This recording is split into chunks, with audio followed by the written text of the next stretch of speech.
Now we are going to start a very interesting and important topic, that is remainder theorem. सबसे पहले देखेंगे कि remainder theorem क्या कहना चाहती है। देखिए बेटा, रिमाइंडर थ्योरम के अकॉर्डिंग अगर कोई पॉलिनोमियल px है, उसको आपने एक linear polynomial x minus a से डिवाइड किया, ठीक है। इसको डिवाइड करेंगे तो कुछ ना कुछ रिमाइंडर आएगा। तो नाम में ही है रिमाइंडर थ्योरम, तो जो रिमाइंडर थ्योरम है वो इस रिमाइंडर के बारे में ही प्रेडिक्ट करती है। क्या कहती है कि इस पॉलिनोमियल को px को जब आपने x माइनस a से डिवाइड किया तो आपको जो रिमाइंडर मिलेगा वो कैसे मिलेगा। आप x माइनस a को 0 के इक्वल पुट कीजिए, x की वैल्यू निकालिए और ये x की वैल्यू px में रख दीजिए, यानी कि pa जो होगा वो क्या होगा, रिमाइंडर। किसका रिमाइंडर, जबकि polynomial px x minus a से डिवाइड किया जाएगा, उस समय जो हमें रिमाइंडर मिलेगा वो क्या होगा, pa। So here we can see the mathematical statement of remainder theorem, that is, let px is the polynomial of degree greater than or equal to 1 and is divided by a linear polynomial x minus a, then the remainder is pa. We can better illustrate this by an example, that is px क्या दे रखा है, 3x square plus x minus 1 and it is divided by gx, that is x plus 1 and we have to find out the remainder. सबसे पहले हम इसे करेंगे by using the long division method, जो कि हमारा कन्वेंशनल मेथड है। कोई भी दो पॉलिनोमियल्स जब डिवाइड किए जाते हैं उसका रिमाइंडर फाइंड करने का। Let's start. देखिए px को gx से डिवाइड करना है तो सिंपली आप क्या करेंगे, 3x square plus x minus 1, इसको आपने किससे डिवाइड किया, x प्लस 1 से। अब आप ये देखिए x में आप कितना मल्टीप्लाई करें कि 3x स्क्वायर आ जाए, तो आंसर इज x में आप 3x मल्टीप्लाई कर दीजिए, you will get 3x square. Here we can write and 1 into 3x that is plus 3x। Then उसके बाद हम सब्ट्रैक्ट करेंगे, this term will be cancelled out. x minus 3x that is minus 2x minus 1, x into what, so that we get minus 2x। Answer is x में आप minus 2 multiply कर दीजिए, then you will get minus 2x. 1 into minus 2 is minus 2 and here when we subtract this, plus and plus, we just cancel these terms. 2 minus 1 is 1. इसके आगे आप divide नहीं कर सकते हैं क्योंकि रिमाइंडर 1 है। आप x में ऐसा कुछ भी मल्टीप्लाई नहीं कर सकते जिससे कि आपको 1 मिल जाए, तो हमारे पास 1 क्या आया, रिमाइंडर आया। Now let us verify the remainder theorem. देखिए रिमाइंडर थ्योरम के अकॉर्डिंग अपन को इतना सब करने की ज़रूरत नहीं थी। अकॉर्डिंग टू रिमाइंडर थ्योरम जब px को हमने gx जो कि लीनियर पॉलिनोमियल है उससे डिवाइड किया तो हमें रिमाइंडर निकालने के लिए सिर्फ कितना सा करना था कि आप gx को 0 के इक्वल पुट कीजिए, x plus 1 is equal to 0, it implies x is equal to minus 1। जो यहाँ से x की वैल्यू आई है इसको आप, जो यहाँ से x की वैल्यू आई है इसको आप किस में सब्स्टिट्यूट कीजिए, px में, यानी कि सिंपली आप p माइनस 1 निकालिए, दैट इज 3 इंटू माइनस 1 का square plus minus 1 and here it is minus 1। So p minus 1 क्या आया, 3 माइनस 2 दैट इज 1। ये हमारा according to remainder theorem remainder आना चाहिए। और हमने जब लॉन्ग डिवीजन परफॉर्म किया तो हमारा रिमाइंडर भी कितना आया, 1 ही आया। इसका मतलब हम क्या कहेंगे कि remainder theorem is verified. Now look at the second example. इसको हम डायरेक्ट रिमाइंडर थ्योरम से ही करेंगे। What it says is we have to find the remainder when this polynomial px is divided by gx। Remainder theorem को apply करते समय जो पहली बात आप लोगों को ध्यान रखनी है कि जो gx है वो हमेशा लीनियर होना चाहिए। मतलब कि आप किसी भी पॉलिनॉमियल को जिससे डिवाइड कर रहे हैं वो कैसा होना चाहिए, लीनियर पॉलिनॉमियल होना चाहिए।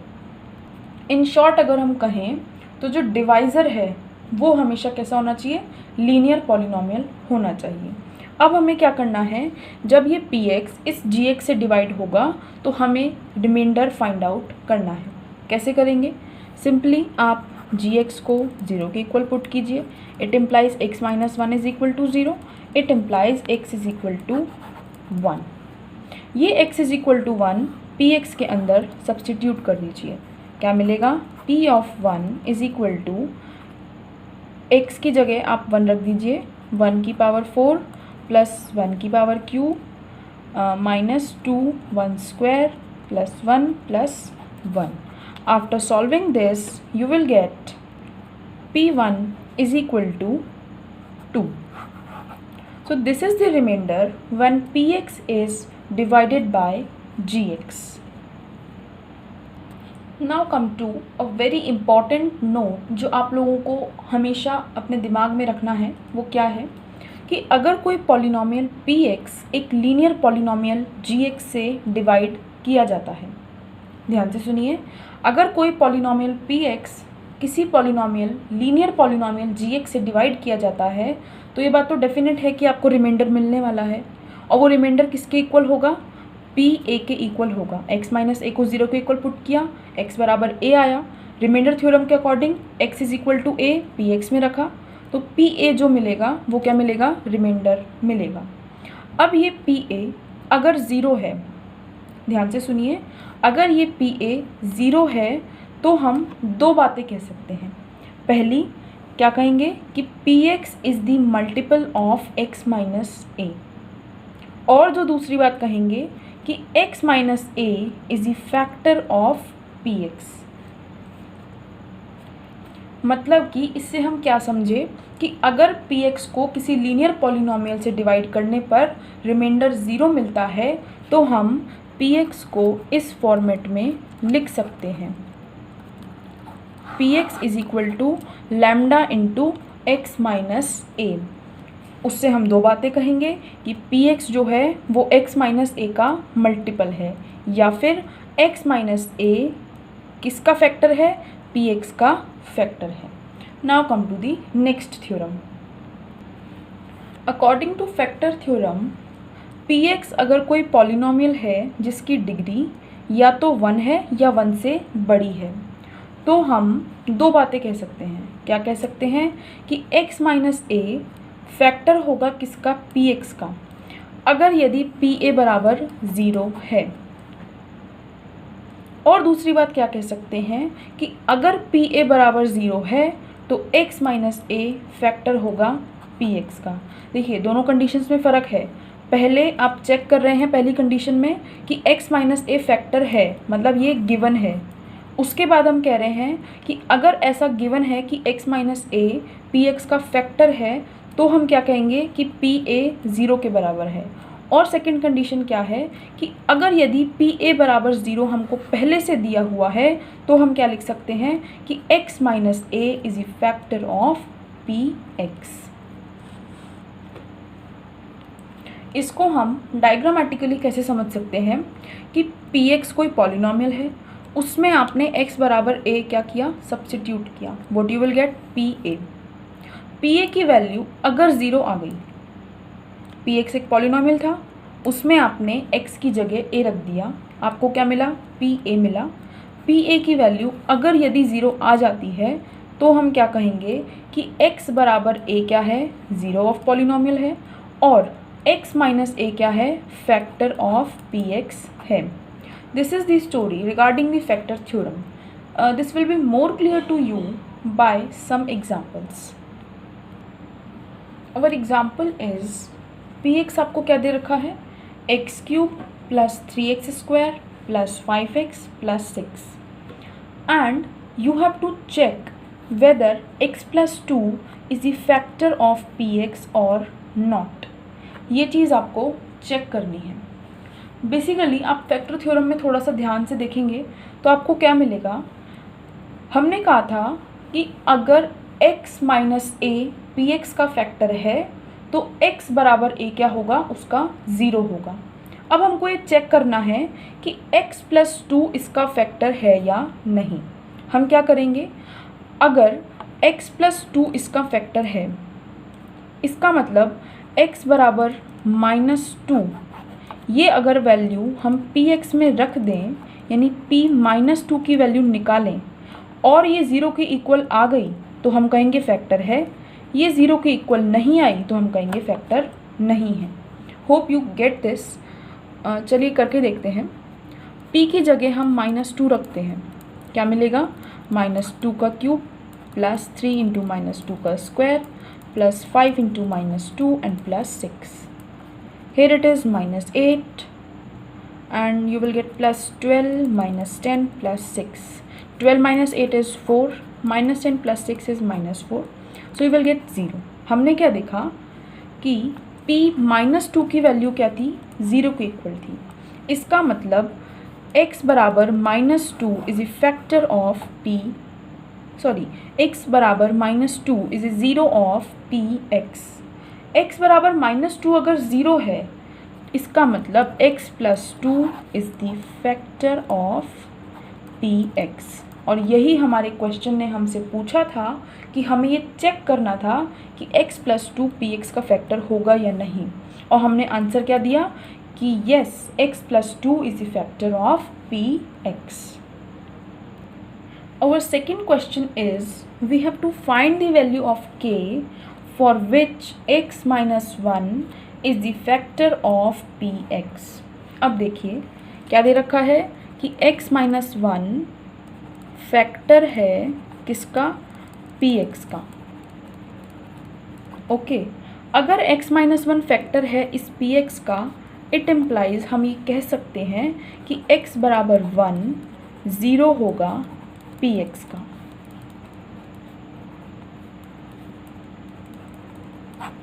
अगर x बराबर -1 इस पॉलिनोमियल का 0 है, इसका मतलब p की जगह अगर मैं 1 रख दूं तो मुझे क्या मिल जाना चाहिए, 0 मिल जाना चाहिए। मैं इसकी जगह 0 रखूंगी तो मुझे क्या मिलेगा, 1 का स्क्वायर प्लस 1 प्लस k, और ये किसके इक्वल होना चाहिए, 0 के इक्वल होना चाहिए।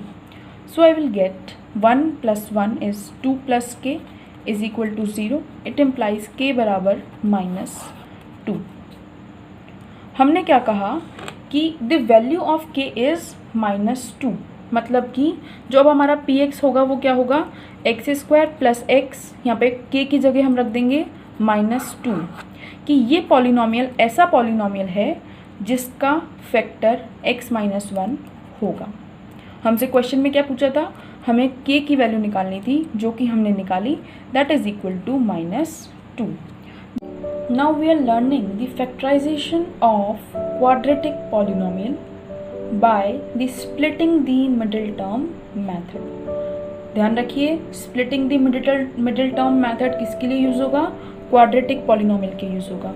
मतलब कि उसमें x की हाईएस्ट पावर कितनी होगी, 2 होगी। उसी के लिए हम splitting the middle term method को यूज़ करेंगे। ठीक है, अब हमको एग्जाम्पल दिया हुआ है कि आपको 6x square plus 17x plus 5 को फैक्टराइज करना है, मतलब कि इसके फैक्टर बनाने हैं। चलिए स्टार्ट करते हैं। कैसे बनाते हैं factor, by using the splitting the middle term method.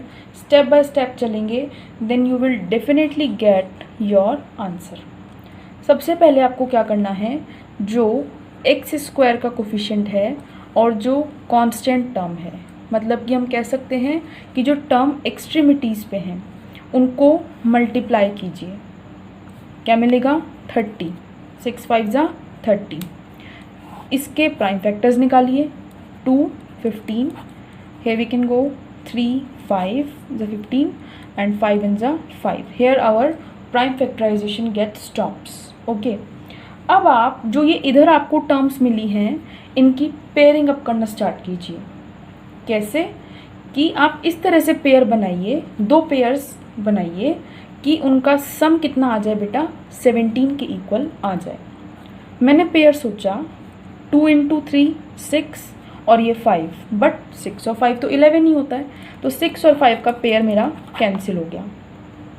दूसरा पेयर सोचते हैं, 3 इंटू 5 15 और ये 2, दिख रहा है कुछ? 15 और 2 को मैं ऐड करूँगी तो मुझे क्या मिलेगा? 17 मिलेगा।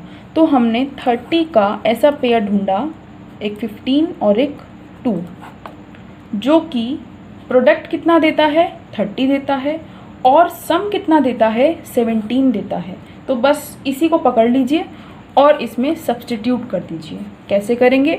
6x² प्लस 17x को मैं लिखूँगी 2x plus 15x plus 5। Okay, ये हमारा px चल रहा है, इज इक्वल टू 6x² और 2x में से मैं 2x कॉमन ले सकती हूँ। अंदर क्या बचने वाला है? यहाँ पर 3x बचने वाला है प्लस 1, और इधर से मैं 5 कॉमन ले सकती हूँ। अंदर क्या बचेगा? 3x plus 1। अब इसको करके देखिए मल्टीप्लाई, 2x इंटू 3x, देखिए 6x² आ रहा है, 2x into 1 2x, 5 into 3x 15x आ रहा है, एंड 5 इंटू 1 5, मतलब कि हमने ये टर्म्स सही लिखी हैं। ओके, अब इन दोनों टर्म्स में से 3x प्लस 1 अगेन कॉमन आ रहा है, और अंदर क्या बचने वाला है? 2x plus 5। ये हमने क्या किया? फैक्टराइजेशन किया of the polynomial px by using splitting the middle term method. Now we will learn the factorisation by using factor theorem.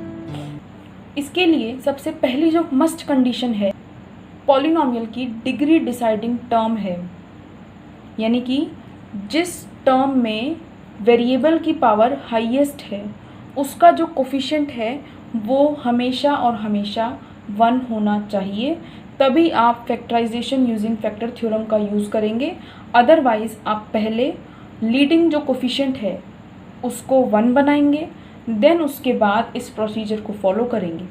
ठीक है, फर्स्ट एग्जांपल हमने क्या लिया? y² minus 5y plus 6। इसमें जो डिग्री डिसाइडिंग टर्म है that is y²। y की highest power कितनी है? 2, मतलब कि इस पॉलिनोमियल की डिग्री कितनी है? 2 है। इसका जो कोफिशिएंट है 1, ये क्या कहलाता है बच्चों? लीडिंग कोफिशिएंट कहलाता है।